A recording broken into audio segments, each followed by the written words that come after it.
सरकारी बजट सरकार के आय और सरकार के व्यय का ब्यौरा होता है जो एक पार्टिकुलर अकाउंटिंग ईयर के लिए बनाया जाता है, जिसमें सारे सरकार को कितने प्राप्त हो रहे हैं, सरकार के कितने खर्च हो रहे हैं, इन सबको बिंदुवार बिंदु तरीके से लिखा जाता है प्रॉपर वे में कि सरकार को इस साल इतनी प्राप्तियां होने वाली हैं और सरकार इन प्राप्तियों के माध्यम से इतने खर्च करने वाली होती हैं। तो प्राप्तियों और व्ययों का विवरण ही बजट होता है और प्राप्तियों और व्ययों के आधार पर ही, यानी कि इनकम और एक्सपेंडिचर के बेस पर ही सरकारी बजट के कुछ टाइप्स बनाए गए हैं। बेसिकली जब हम सरकारी बजट के प्रकार की बात करते हैं, सरकारी बजट के 3 प्रकार होते हैं।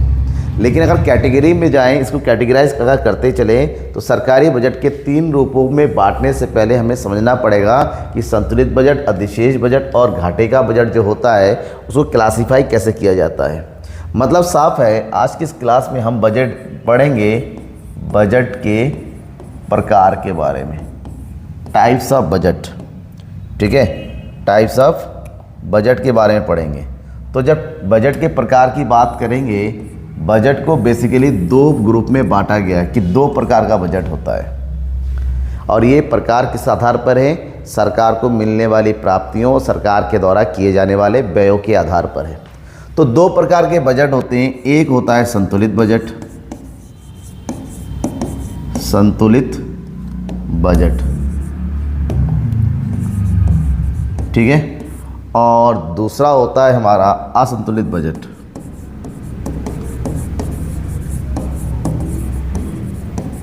दो प्रकार के बजट हो गए, असंतुलित बजट और संतुलित बजट। अब बात करेंगे संतुलित बजट क्या है।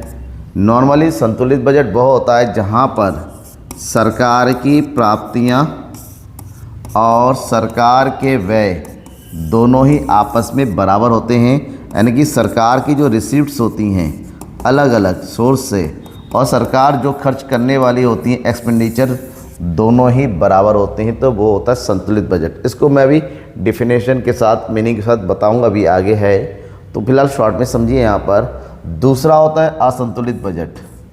सरकार का असंतुलित बजट वह होता है जहाँ पर प्राप्तियों और व्यय आपस में बराबर नहीं होती हैं। मतलब एक ऐसी स्थिति जहाँ पर सरकार की प्राप्तियाँ और सरकार के व्यय आपस में बराबर नहीं होते हैं।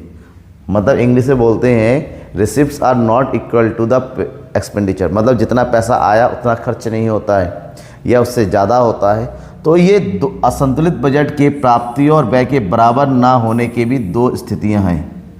मतलब यहाँ पर 2 कंडीशन होती हैं, कभी कभी प्राप्तियाँ ज़्यादा होती हैं, कभी कभी व्यय ज़्यादा होते। इस आधार पर हमारा बनता है, एक होता है अधिक बजट, अधिक बजट जिसको अधिशेष बजट बोलते हैं, इंग्लिश में बोलते हैं सरप्लस बजट, ठीक है। और दूसरा होता है घाटे का बजट, यानी कि इंग्लिश बोलते हैं डेफिसिट बजट, डेफिसिट बजट। तो अधिक बजट क्या होता है और घाटे का बजट होता है, अगर इस चीज़ को समझें, सरकार की रिसिप्ट जब ज़्यादा होती हैं सरकार के एक्सपेंडिचर से, मतलब सरकार को ज़्यादा प्राप्त हो रहा है और सरकार के खर्चे कम होते हैं, उसको अधिक बजट या अतिरेक बजट के नाम से जानते हैं। लेकिन जब ऐसी स्थिति होती है जब सरकार के प्राप्तियां सरकार के खर्चों से कम होती हैं तो उसको घाटे का बजट कहते हैं। तो नॉर्मली 2 कैटेगरी होती है, लेकिन हम समझ सकते हैं कि इसको 1, 2 और 3 टाइप के बजट होते हैं, 3 प्रकार के होते हैं। चलो इनको थोड़ा डिटेल से समझते हैं बारी बारी से। सबसे पहला है हमारा संतुलित बजट। संतुलित बजट सरकार के द्वारा बनाया गया एक ऐसा बजट होता है जहां पर सरकार की आय और सरकार के व्यय यानी कि खर्चे दोनों ही आपस में बराबर होती हैं। यानी कि सरकार को प्राप्त होने वाली आय, जिसको आय बोल सकते हैं या फिर प्राप्तियां बोल सकते हैं, ये दोनों सरकार के द्वारा किए जाने वाले व्यय के बराबर होते हैं। मान लीजिए सरकार को एक साल में 1000 करोड़ की इनकम हो रही है और सरकार के जो बजट में व्यय भी है वो भी 1000 करोड़ है। इसका मतलब जितना सरकार को प्राप्त हो रहा है सरकार सारा का सारा खर्च कर दे रही है, ठीक है। तो यहाँ पर दोनों ही बराबर होते हैं, तो उस स्थिति को हम जो है संतुलित बजट कहते हैं।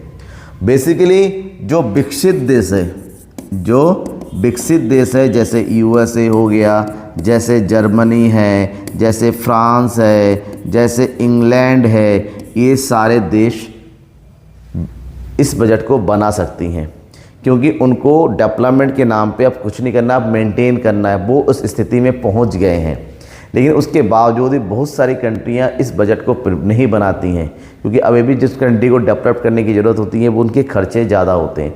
यहाँ पर आय और व्यय दोनों बराबर होते हैं, तो उत्पादन के जो नए आयाम होते हैं वो नहीं प्राप्त होता है, नए अवसर नहीं मिलते हैं। बेसिकली ऐसे बजट विकसित देशों के द्वारा बनाया जा सकता है, लेकिन बहुत सारे विकसित देश इसको नहीं बनाते हैं।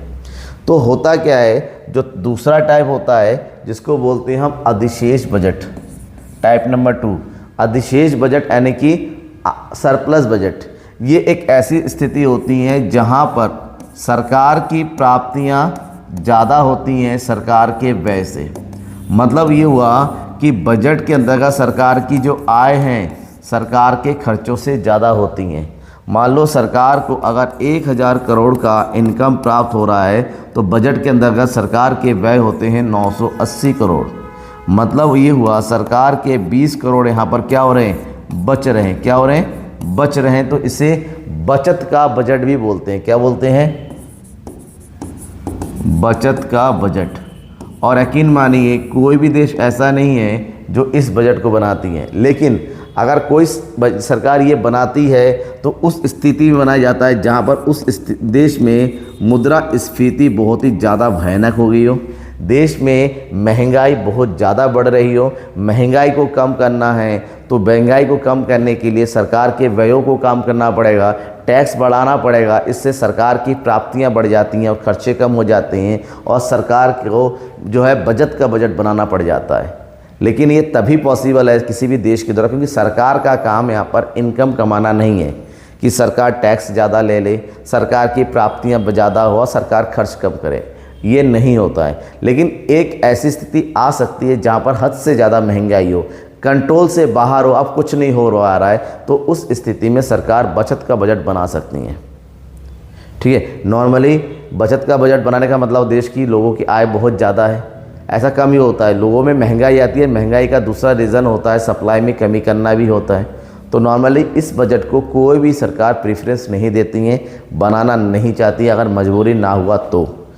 जो सबसे इम्पॉर्टेंट है, पूरे वर्ल्ड की सबसे ज़्यादा कंट्रीज जिस बजट को बनाती हैं वो है घाटे का बजट। जितने भी विकासशील देश है, भारत, अफ्रीका, चाइना, पाकिस्तान, श्रीलंका, नेपाल या फिर मोस्ट ऑफ जो है एशियन कंट्रीज़, ये सारे एवं विकसित देश भी इस बजट को प्रेफर करती हैं, क्योंकि एक ऐसा बजट होता है जहां पर सरकार के अनुमानित आय सरकार के अनुमानित खर्चों से कम होती हैं।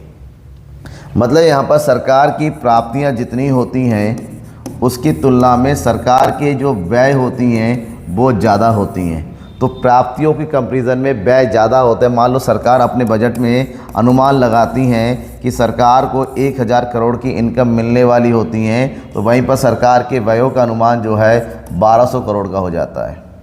मतलब साफ है, यहाँ पर सरकार के जो खर्चे होते हैं 200 करोड़ से क्या है, ज़्यादा है, खर्चे ज़्यादा है। तो इसको सरकार का क्या बोलते हैं, घाटा बोलते हैं, डेफिसिट बोलते हैं।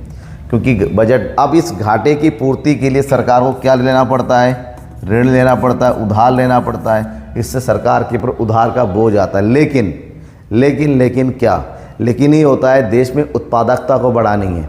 तो उत्पादकता को बढ़ाने के लिए आपको अधिक मात्रा में पूंजी का निवेश करना ही पड़ेगा। कुछ ऐसा होता है, मान लीजिए आपकी दुकान है, आप दुकान में 1 लाख रुपए लगाए थे और बदले में आपको 10,000 रुपये का मिल रहा है। अब अपनी चाहते हैं कि आप अपने इनकम को बढ़ाएं, तो जाहिर सी बात है 1 लाख रुपए लगा चुके हैं, अब आप कहीं से 50,000 का उधार लेंगे, दुकान में लगाएंगे, इससे आपकी इनकम बढ़ेगी, उधार का ऋण भी चुका देंगे और इससे आपका लाभ भी बढ़ेगा। तो अगर उत्पादकता को बढ़ानी है तो आपको अपने व्यय खर्च ज़्यादा ही करने पड़ेंगे, क्योंकि आपके द्वारा किए गए सार्वजनिक व्यय देश में उत्पादन के स्तर को बढ़ाएंगी, जिससे रोज़गार बढ़ेगा।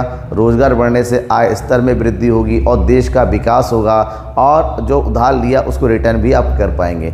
तो देश के समुचित विकास के लिए देश में आपको सार्वजनिक व्यय को बढ़ाना पड़ता है। लेकिन सार्वजनिक व्यय का मतलब होता है उत्पादकता की पर व्यय किया जाने वाला व्यय। इन्हीं सरकार के अटम सटम फालतू के व्यय बढ़ वो नहीं बढ़ने चाहिए, उससे देश को नुकसान है। तो ये तो रहा आपको सरकार के द्वारा बजट बनाए गए बजट के प्रकार।